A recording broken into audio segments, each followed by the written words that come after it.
What's up, everybody? My name's Jez, and this is Hoopatheticals. If you are really locked into Victorian basketball, you'll know I'm the voice of the Coburg Giants. And today, we're not going to be talking about them, though. We're going to be talking about the NBA. Psych!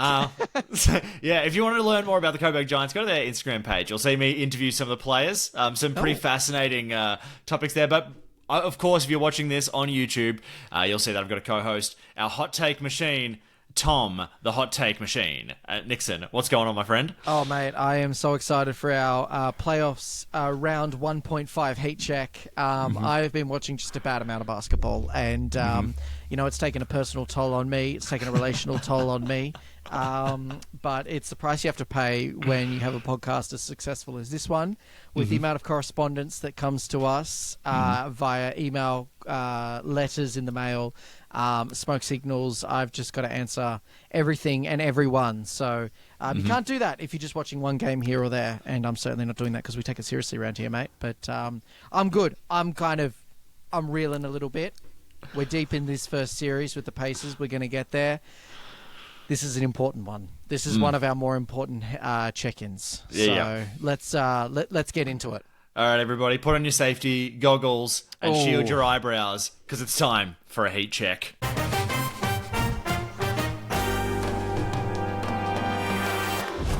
Alrighty, as we know, this is heat check. That's right, that explosion signals that it's time to check in on some temperatures, on some teams, some different things around the league. It's been a very, very interesting first couple of games here. We're about 2 to 3 games into every series at this point.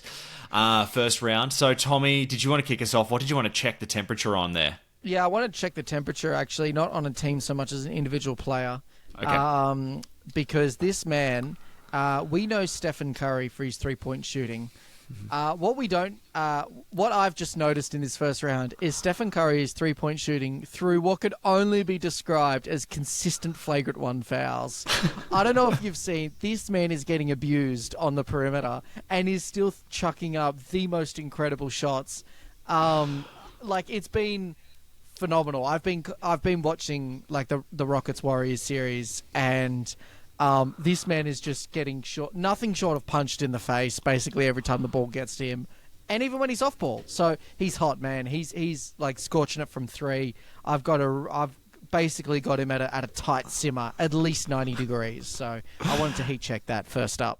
Absolutely. Look, I'm gonna have to go for a hot 90 degrees there as well. Maybe you know what? I'll go a little lower. Only because I don't know how long it's gonna last. So maybe I'll simmer it at an 85. But what I did want to say is there's a reason that he's so good at knowing how to play through getting punched in the face. His teammate is Draymond Green, a.k.a. training camp, UFC, UFC future all-star Draymond Green. If Steph Curry hasn't been absolutely hooked every single training by Draymond, I don't know what he's been doing. So this is where it all pays off in the playoffs. Yeah. I mean, Jordan Poole's got nothing on Steph from the abuse that he's taken. And just as a quick side note, nothing made me happier than seeing Draymond not winning Defensive Player of the Year.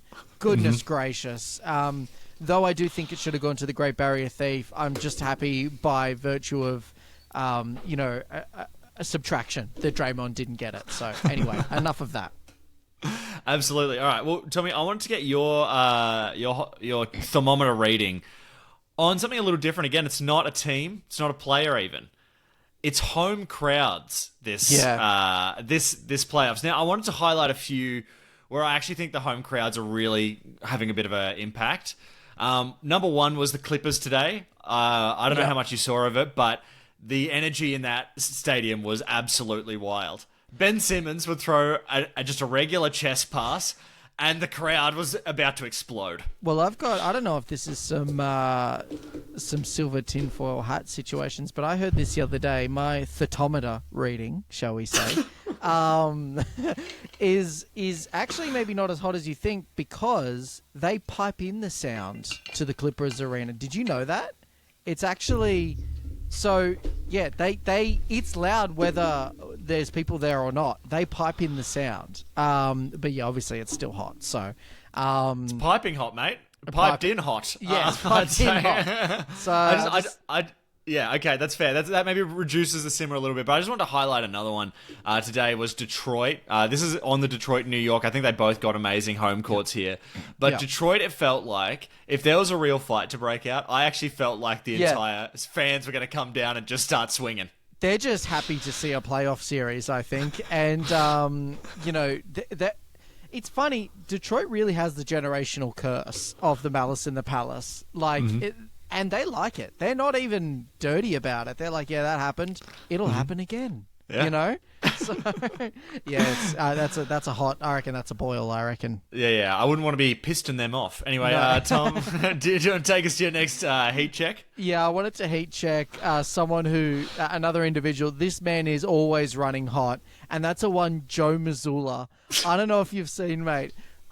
Quote from the other day, I like seeing Tingus Pingus bleed on the court. I think it's important. Did you see him say that? No. He also, I don't know if you saw, Jason Tatum went down at kind of 3/4 or near the end of game 1 and was subsequently out for the next game. I don't know if you saw when he was on the ground writhing in pain, Joe Mazzoula, get up! Just like yelling at him. JT was then out for the next game. So I just love that he's running so hot. That man is at a boil. He is always at a boil. So I'm heat checking Joe Mazzoula on that one. You're right. Mazzoula could be cooler. Let's put him at a nice 83. It's a pretty hot, piping hot heat check going on here. Yeah. I wanted to heat check something else. All right, this is my second one out of 3. Yeah. And again, it's not a team or a player. It's fights this postseason. There's a lot going on, and it's actually they're out for Tingus Pingus' blood, mate. It's Joe Mazzoula. The fights this postseason are fantastic. Yeah, I'm really here for it. I'm liking that we're not seeing people thrown from the games either. I like that they're saying, all right, it's just a tech each, and let's just keep playing. Yeah, I think it's great for the league because I think in an era where you've got people moving teams a lot, and it can feel like they don't care. This feels like, even if they don't care, they still want to fight. And that's going to have to substitute for something sometimes. So, yes, I'm voting for the fight.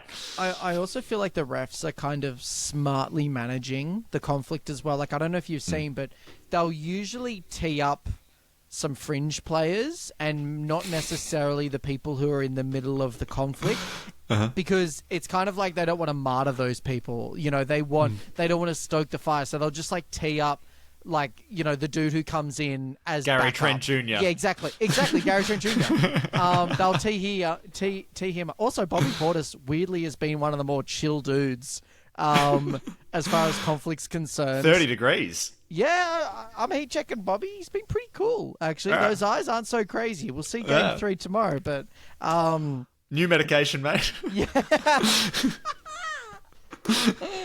Don't drug test him, please. We need those boards. No, I wanted to quick heat check on the Bucks. I know we're coming to Bucks talk soon, but I don't know how we can have the best player in the league and not even steal one on the road. I'm not going to say anything more than that, other than we're pretty cool. On cool heat checks as well, very quickly, wanted to heat check the Knicks. It was meant to be a walkthrough of a series for them. They'll be lucky to win this in 6. It'll probably go to 7.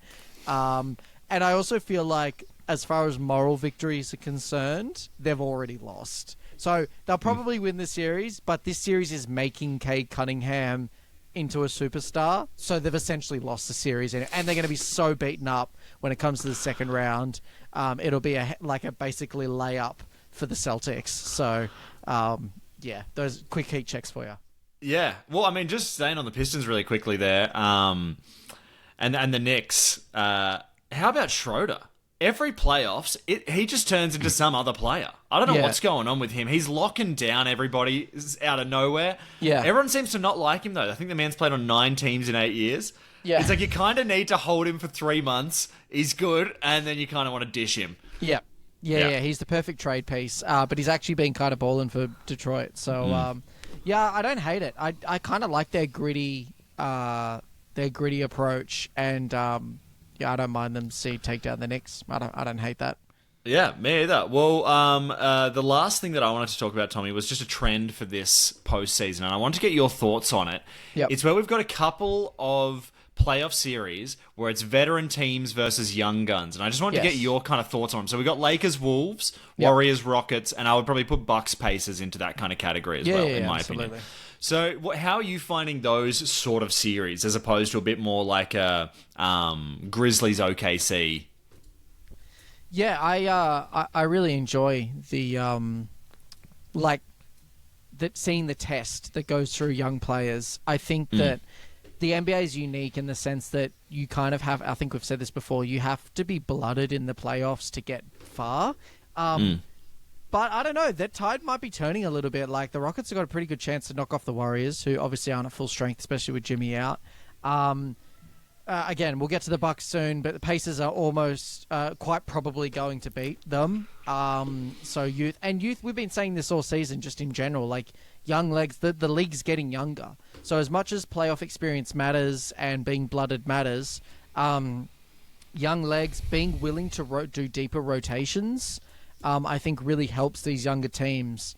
Whereas the older teams, like, they'll just play Steph for like 44 minutes. I don't know if you saw like the Nuggets, like Jamal Murray, Jokic are both playing like upwards of 43, 44 minutes. They're basically playing the whole game, which is good, but you'll be tired. You know what I mean?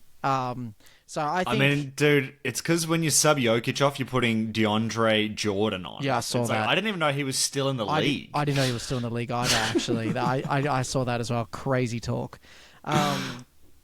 But yeah, I think like the real strength in teams like OKC is that they have such a deep bench and they can just rotate and keep the legs fresh. So I'll be interested. I do have the Rockets in that series. I think they'll come up, and unfortunately, probably the Pacers. And yeah, we'll see. All right. Well, you know what? We've been floating around it, but I think, and we usually save this for a bit later because we tend to get a bit carried away. But because this series is kind of a bit dire, it's time to go to Bucks chat. Yep.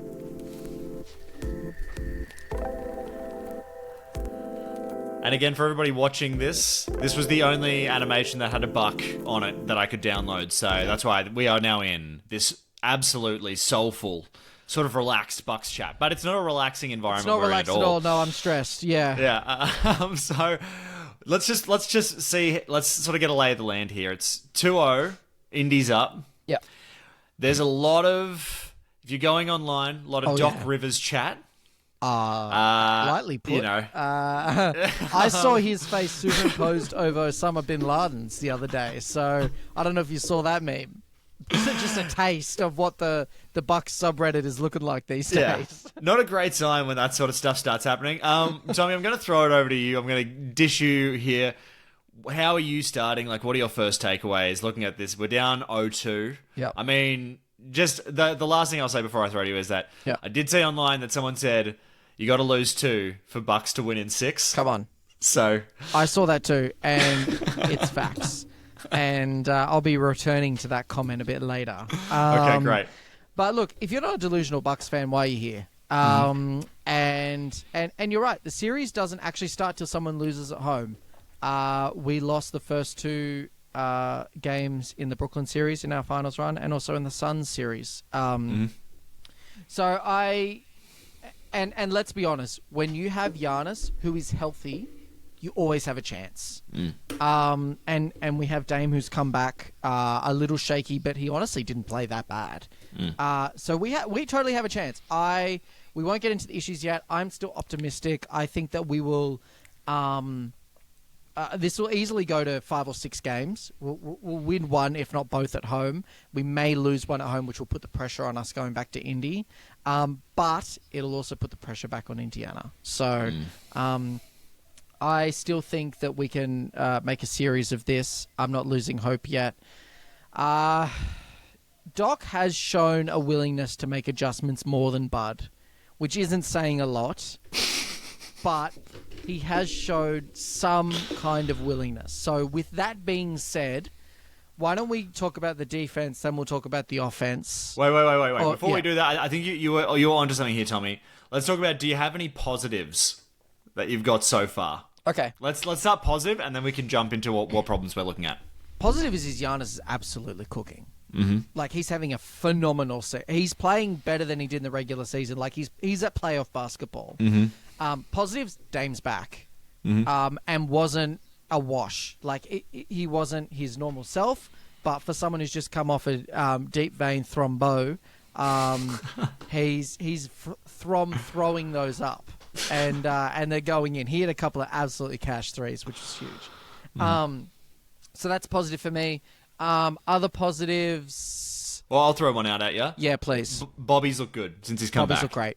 Bobby's looking really good. That's actually a real positive. Like, he's looking healthy. Yep. He's looking like he was actually just getting ready for this the whole time. So that, I would say, that's good because, we're sort of having some hit or miss moments with our bigs. So I think that it's good to have at least a guy who can kind of really... He's looking, just as good as you'd want Bobby to be looking. He frustrates me on defense, but the thing I love about Bobby is he is like a mongrel, and he's got heart. Like, I don't know if you've seen, he has been G'd up, and... I think one of the real issues with this Bucks team is that we get too cute with it and we get too complacent. And I feel like Bobby is going... I want to see the leaked tape of Bobby just absolutely ripping into our team, in the showers. Like, that's what I want. I want him just ripping in. So that's the positives. Do you have any other positives? I gotta say... Not at this stage. Let's see. We'll call it a wait and see. Shooting okay. Let's go to broadly. Do you have a thing that you broadly think is the problem that you're seeing, or do you want to get into some specifics? Broadly, I've said this last time. I'll say it again. Doc makes it so hard for our team to play winning basketball through his inability to draw up offensive plays, or to the key with basketball is. With playoffs is easy baskets and giving people different looks, and it doesn't feel like there's a plan on offense at all. The most I've seen is at the start of game 2, the first 2 plays we ran dribble handoffs for Kuzma, and that was it. But all we run is pick and roll dribble handoff. That's all we run, and so broadly there's no mix. Even our defense will mix things up, but there's no plan on offense, and that's where we're losing. I think our defense sucks, and we'll get to that. But at least it feels like there's more of a plan on defense. Can I suggest? I think I've noticed something about the Bucks coaching staff. That's a general theme that I think is causing this problem. We've talked about this problem before. How these older coaches tend to draw up more traditional style plays, and they're not kind of like a JJ Redick's probably got a few more tricks in his book, just in terms of drawing up a play. But when you look at the Bucks bench, it's a lot of older coaches. There's a general age vibe to it, and I just wonder if there's just Doc's picked him because he goes I know these guys are good coaches from 2011, or you know, literally, and so it's you kind of get all of the same kind of heads in the room, and we don't have that young upstart coach, all our young coaches are Joe Prunty. The man looks like he should. He's a dentist. I mean, I think he coached Jesus when he played for the Israelites, man. Exactly. When he was point guarding for the Jews. But I think there's just a general too old. If you were to put a broad strokes thing on the Bucks, it's too old is the words I'd use. But yes, anyway, all right, let's jump into some more specifics. Some things that you think are sort of weighing us down here. What do you got? All right, so let's stay up on offense. The thing is, we actually have plenty of offensive weapons, but we don't draw. We'll throw to an ISO for Bobby. We'll do a dribble. We'll do a pick and roll with Dame and Giannis, or we'll do a dribble handoff with Giannis and a shooter. Those are our 3 plays. I understand that KPJ has kind of the jitters a little bit, and Kuzma is just kind of a little reckless. But we need to be drawing. I want to see Jericho Sims in the pick and roll more often because he's athletic. I want to see an AJ Green pick and roll. I want to see him running off ball more in a Steph Curry style, running around the court for the open jumper because he's actually crazy. He hits those shots. Gary Trent Jr. has a decent ISO game. I don't mind him an ISO look every now and then. I want to see Brook in the post. Like, we've done it a little bit in the past. Like get Brook in the post and then just let him go to work like old school Brook. I just want different looks. And I also want to see more Giannis off ball. Giannis is great with the ball in his hand. He's a great distributor. He is, like, when he gets, like, maybe 2 looks every quarter where he's off the ball and he cuts, he's the best. Like, he's the best cutter in the league. It's an instant bucket. So, yeah, I just feel like our offense is so stagnant and we just are basically living and dying by a 3-pointer going in, or Giannis just barreling his way to the hole looking for free throws. So yeah, the offense is just so stagnant, man. It's tough, and I won't even lay that at Kuz's feet, or even like Taurean Prince just being a black hole on offense and defense. Get to that later. So that's What's your vibe on offense? Well, okay, let's do a couple of things here. First of all, I know I said Doc was old, but Rick Carlisle is also old. But why does his offense feel fresh and young? That's like, they're both so old. It looks like one of them should be running for president. Is something I wrote. It's a half-hearted joke there. What is it? What's So I guess for me, one of the things is, what is our thing like that the Bucks are? Like, when you think of the Pacers, they actually have a thing. They really have an identity. It's like, let's move fast. Let's play through Halliburton. And if we get stuck in the half court, let's go to Siakam, basically. You know, or like let's mix it up through there. But it's like, let's move fast. With the Bucks, I actually don't know what our our bread and butter. Like, our bread and butter driving should be kick. It's Giannis driving kick. Yeah. But it's just, And, you know, I was thinking, when you're talking about like Giannis not cutting off ball, I wonder if he feels like he's not going to get passed to. And this comes back to a point that I think we brought up jokingly earlier in the year, but I think it's actually kind of bearing out right now, which is, I think we are missing both Khris and Thanasis right now, in kind of a serious way. Khris for half-court offense, and just setting people up and being someone who's pretty selfless with the ball. Yeah. And Thanasis for keeping Giannis. Like, I mean, I know Giannis has been quite engaged, but Thanasis, I think, can get the rest of the team also sort of going. And I think with both of them out of here, it's Giannis. There's no one to help calm Giannis's sort of anger. And so I think there could be a mental kind of game going on there. Absolutely. I think that Kevin Porter Jr. could be that Khris step-in. Great distributor, can shoot.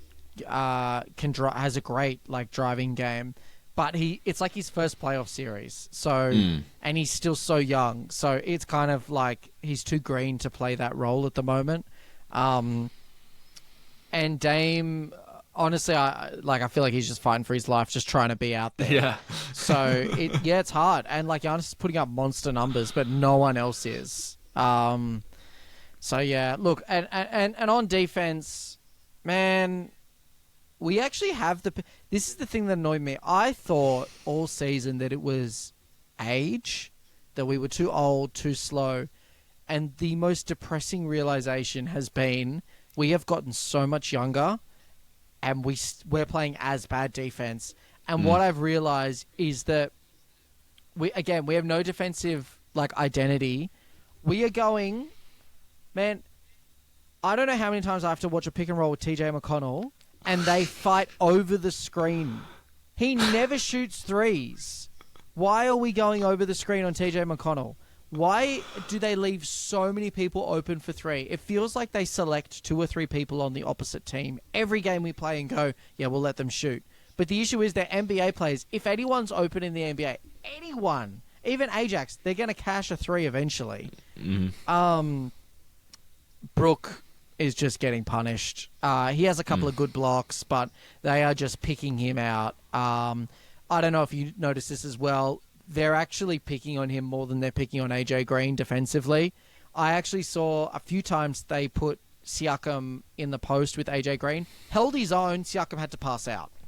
So they're actually starting to put a little bit of respect on my man Derry Bird. They're not doing that with an ancient Brook Lopez, who, in fairness, played only 16 minutes in the last game, but it's still probably... Yeah, too much. Brook... Jericho Sims, why is that man not playing all of Brook's minutes? Yeah. He's athletic, he plays great defense, good rebounder. The only good thing, sorry, just my last thing on defense. I just got to get it all out, man. I've been keeping this in. The one thing I did not hate the amount of zone that we were throwing at the Pacers early in game 2. Now, I know that was almost entirely to shield Dame and to an extent Brook. But I actually liked it. I think it just threw them out a little bit, and it was sort of working.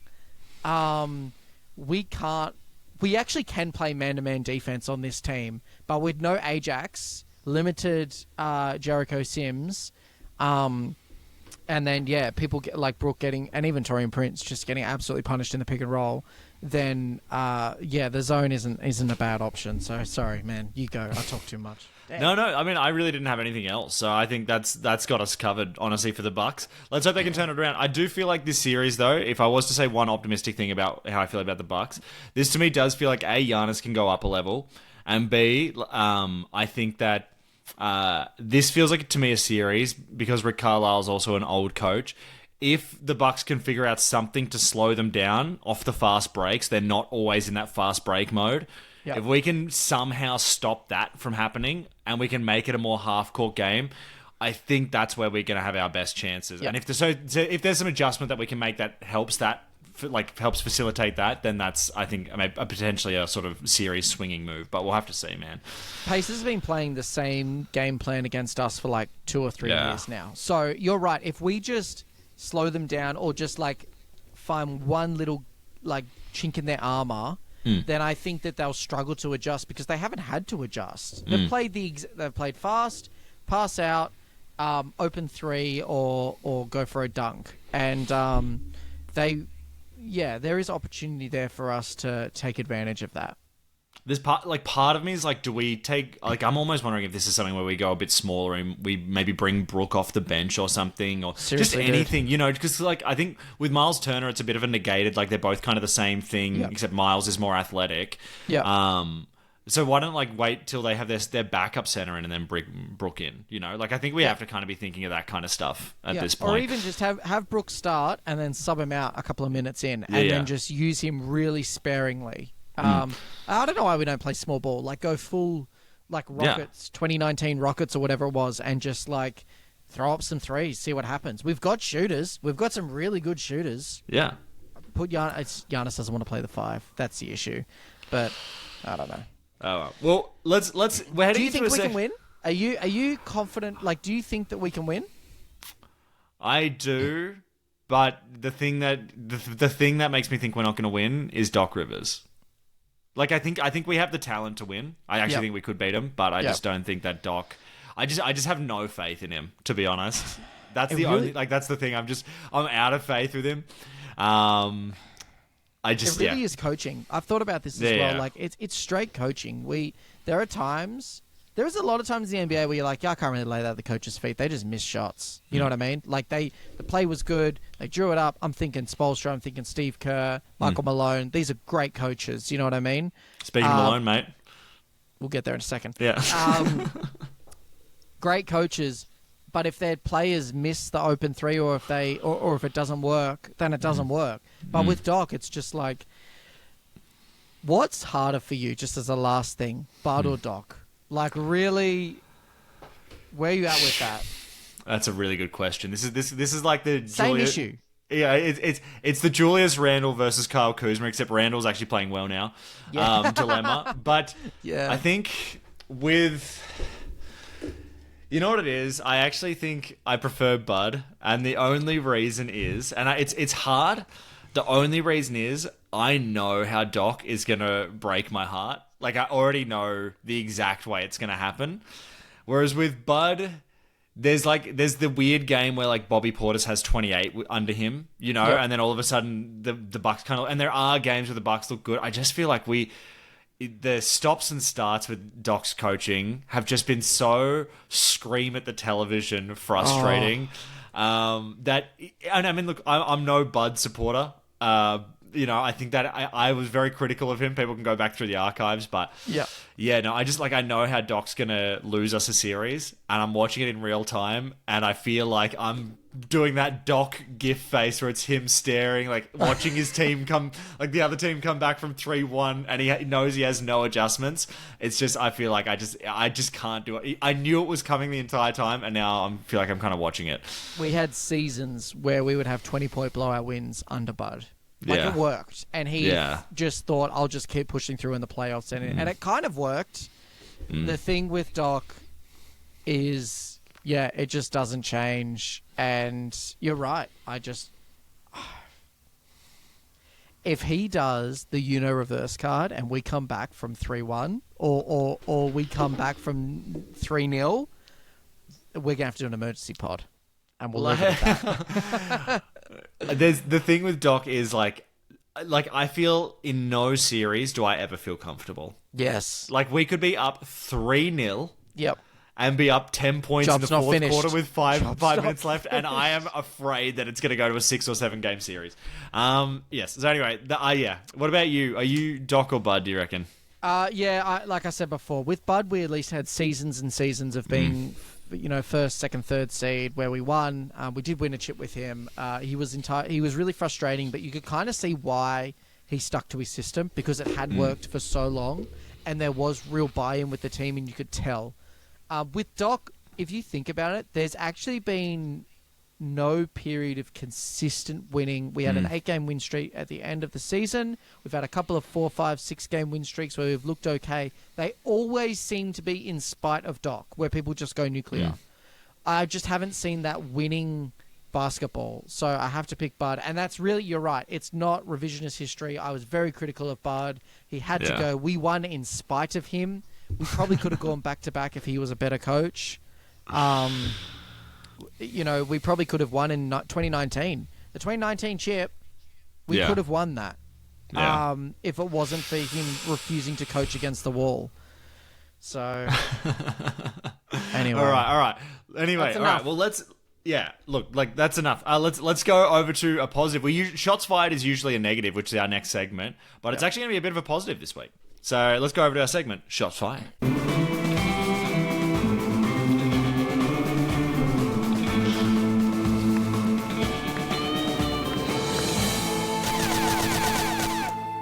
Alrighty, welcome to Shots Fired. This is a segment where we build our own first team of NBA players. Sometimes coaches slide in there. But it's not a first team all defense. It's not a first team all NBA. It's a first team of our own concoction. And this week, Tommy, you actually picked the topic. So do you want to tell us what it was? And do you actually want to give us our first player as well? Yeah, so this is first team. Should be getting minutes in the playoffs, but just aren't. And I don't know why. And I've got a point guard. This is really... Orlando has typified the Bucks' experience in the sense that they do the same thing, where they just toss the ball to Paolo Banchero and say, score, which is what we do to Giannis. At point guard, I've got the one man who gets their offense moving, and they look great, but they never play him. Cole Anthony. He plays really good distributing. He gets everyone running around. They play faster, and they actually look like a good scoring team. He's playing he played 5 minutes, I think, in game 2, and he missed one shot and they subbed him. And it's I don't know why he's not getting more minutes. He really changes the shape of that Orlando team. Wow, I like it. Cole Anthony, you've got a fan. All right, let's go. All right, well, okay, Cole Anthony, good one. I think we've got to talk about this guy. We've touched on him a little bit, but starting shooting guard, I'm going to go Ajax. Yeah, I don't know how he's a shooting guard, but he's going to be shooting guard in this instance. Ajax is the sort of young player for the Bucks. For the people that are not fully locked into the Bucks, young player for the Bucks who's quite a defensive kind of guy. Bit of a sort of muck-up kind of guy, a bit like a Dyson Daniels, Matisse Thybulle kind of defender. Extremely athletic. And we are playing against a young and athletic team. This is a kind of defender. They're a big passing team as well. All Pacers love to get the ball moving. This is the kind of guy you want on the court to pick out a pass. That should be his job. But Doc is not going to trust him because his jump shot looks a bit like Frankenstein told him how to shoot it. So shots not fired. Ajax... Let's get him some minutes. Yeah, even just 30 seconds to a minute at the end of every quarter just to give them a different look. You're totally right. If I was Doc, I'd be saying, I want you in there. to get the pass and the open dunk. That's all I want you to do. And if you have a wide open three, take it. But I don't know why he's not getting minutes. He's literally the perfect person to throw on most of the paces. You know what I mean? I'd even be happy to see him on like a Siakam. Like, I think you could take that and it'd be fine. Actually, staying with the Bucks. Another guard. Sorry, I know I'm a little guard heavy. I'm trying not to be, but I've got a few guards here. Small ball. Ryan Rollins was actually playing really, really good towards the end of the season. He's the backup point guard we've been looking for since like George Hill left. I mean, remember? Deep cut. Yeah, deep cut. I don't know why, especially with Dame kind of being on one leg, like, why don't we just have him come in for spurts? Like, literally throw him in for, like, 2 or 3 minutes every quarter. And because he has a great layup package. He could shoot the three, good passer. I think Giannis likes playing with him. Like, I don't know why. He was getting minutes, too. He felt like the Dante DiVincenzo hole in my heart. He was filling it. And then Doc just pulled him. And instead gave those minutes to Taurean Prince. I mean, come on. Well, Taurean's Prince are all over his minutes, mate. And he's taken them. So they're gone. All right, here we go. I was going to go another buck. That's all right. Come on, mate. This is a Bucks podcast. All right, fine. All right, let's do it. Come on. All right, our offense looks very stagnant, and that's the only reason I'm saying this person's name, okay? This is someone who at least knows how to play and run an offense on the Milwaukee Bucks. Can I sub in PC43, our man, the man who got lightning hot at the end of the season, Pat Connaughton, for some spot? Like, I'm putting him here at the power forward, but he's going to have to play spot minutes at the point guard here. Yeah. I know that he is going to be a disaster on defense against the Pacers. Okay, yeah. I'm fully aware. Yeah. But the thing is, our offense, as you said, is so stuck in the mud. Yeah. That we need someone who is actually a willing passer and is actually willing to set up a play. Yeah. And I mean, let's be honest, the man's in form. Just dropped a 40 bomb. And, I'd be nervous to see. I don't think Pat should be the first person getting minutes. But I know what you mean, like, as a disruptor, throw him in. Yeah, he's like old man Ajax. Yeah. All right, who you got at center? Yeah, another center, guard, surely. No, I've got a center here. I've got Mitchell Robinson, and basically most of the Knicks bench. But Mitchell Robinson, I felt like the Knicks were waiting for so long to get him back from injury. He's back. Let's not give him minutes.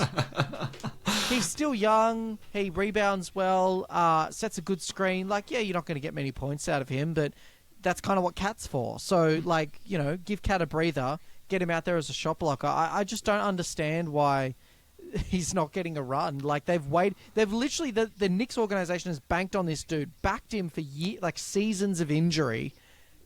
Not going to play him. So... All right, Tommy, I've got a hypothetical for you. A hypothetical? A hypothetical trade. All right, if I could promise you a healthy Mitchell Robinson, would you do Mitchell Robinson for Brook Lopez? We have to get younger, so probably. Yeah, wow. I love Brook, I do. Yeah. But we need to get younger, not older. And Brook is literally 37. Literally 37. He's not going to get more in form. His identical twin brother has retired from basketball. Yeah, and he's been playing okay, all things considered. But, yeah. All right, who have you got? Have you got a power forward for me? Well, we've done our starting five, but I got a sixth man. I got a sixth man for us. It's actually two people, but they're joined together, and you'll understand why. Yep. And this is both Patty Mills and Joe Ingles. Patty Mills on the Clippers, Joe Ingles on the Wolves. So tough. It's just, you got to be getting more Aussies into the game. Yep. Weirdly, the Aussie that seems to be getting the most minutes is Ben Simmons out of nowhere. Yeah, playing serious minutes for the Clippers because they don't have a backup center. But I do want to see a bit more stability from our Joe Ingles and Patty Mills out there. You're playing against high-level or high IQ Lakers as the Timberwolves. Yep. Let's get Joe Ingles out there who knows how to bloody muck things up. Yeah, I want some jingles. Yeah. Yeah, exactly. And Patty Mills, you're playing against Jokic. You're going to need someone who knows plays like the back of their hand. Yeah. Patty thrills. Throw him. Yeah. So that's our sixth man. Yeah. I agree with that. I've got nothing more to add. Very good. Okay. All right. Well, let's jump over to our open mic night. For people that have not listened to our podcast before, we are the only podcast, I believe, that regularly has an NBA poetry segment. And I would like to bring that to you all right now in the form of our segment. It's time to take a rhyme out.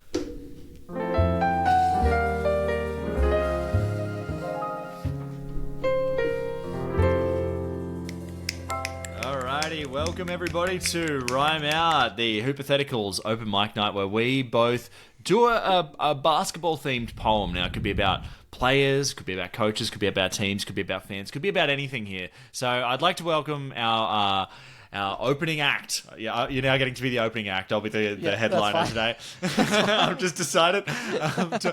Tom Nixon, everybody, welcome, Tom Nixon. Thank you.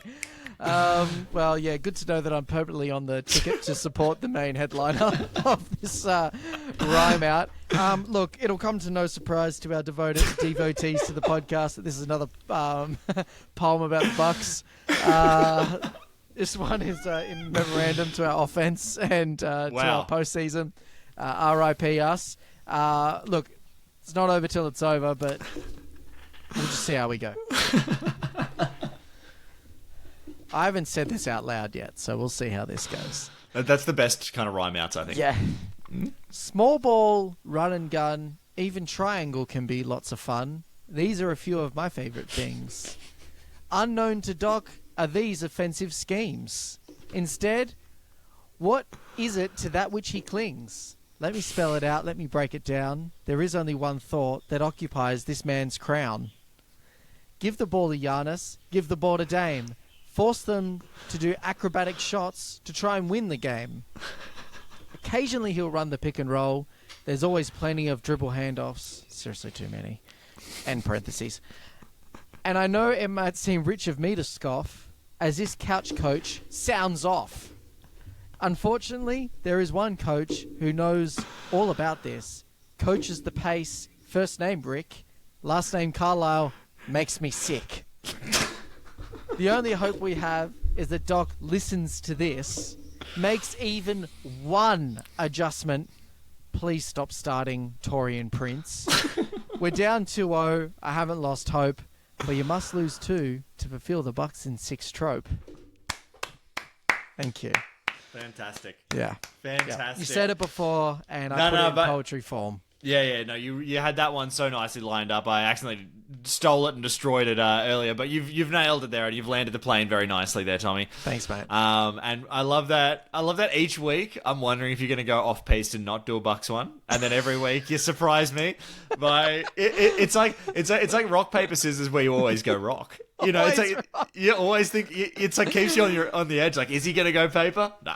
I want to. I really do. You know what? Our next podcast will likely be a recap of the season or a finals check-in, something like that. Mm-hmm. I'll have no more Bucks content at my disposal. I will do I promise you and my listeners, I will do a poem that is not Milwaukee Bucks related. There you go. It's on the record. Okay. Wow. That's okay. Well, Tommy, great work there. Great work there. Thank you. Great work all right, let me introduce the headline act. The main man that you've all come to be here to see. One, Jeremy Alexander, Richard Fenton Menzies. Welcome. Thank you. Now, look, I think, Tom, we've gone for a similar theme, actually. Okay. Mine's an ode to Doc Rivers. So we've kind of gone similar theme here, and I think it's because it's been something you just couldn't ignore. So, and again, I also have not said this one out loud either, so we'll just have to see how we go. Best kind. Okay. Glenn Doc Rivers. Coaching decisions give me the shivers. Yep. Dude's got no more arrows left in his quivers. I'm starting to lose my hair in slivers. Yeah. Glenn the Doc. Can you plox mix up the plays so it's not just Brook pick and pop? Oh, wow. Yeah. Plox. Has that ever been said before? I don't know. Glenjamin, we're getting the full experience. Watching everyone confused on offense got me delirious. Yeah. butthole to the front row. He's getting serious. It's time to watch Doc Rivers do what he does and blow the serieses. There we go. Thank you.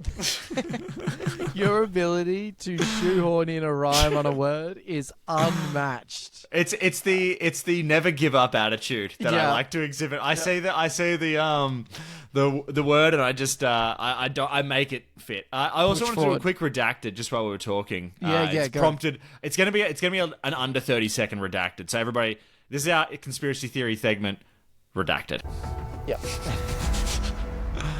Alrighty, quick. Tommy, I don't know. I like to bring a redacted NBA conspiracy to each podcast, and I don't know if you saw this one. This is a pro Bucks one. Okay. Someone said, have you looked... it was a Reddit screenshot. I don't have the user's name, unfortunately, but I did want to... People can probably check this. They Googled Bucks' most recent playoff appearances, okay? And this was an NBA leaked script moment, okay? Right. It had the Google AI popped up all the results, okay? All the results that you remember, but it said 2025, the Milwaukee Bucks are playing the LA Lakers in the NBA Finals. So, NBA conspiracy or not, the Google AI has predicted that it's a Lakers-Bucks final. Or the script's been leaked, mate. That would be one of the most unlikely finals, like as far as the different combinations are concerned. I can actually see that Lakers have a better chance of going to the finals, let's be honest. We've discussed this before with the Luka trade, getting those ratings up, especially first season at the Lakers. They want him to do a deep run. But the Bucks, they have no incentive to get them to the finals. Absolutely none. We've said before, we'll say it again, it'll likely be the Celtics for narrative's sake. But if that happens, we've got to put something on the line for that. That is crazy. Anyway, mate, tinfoil hat on or off? I'm always tinfoil hat on. Let's be honest. Great. I'll steer into the skid on that one, mate. Yeah. All right, fantastic. Well, it's time for our final segment here, Tommy. Yep. We've got to jump into it. It's our go-to segment. We've done this every single episode. It's time for our agent, Cody Bank.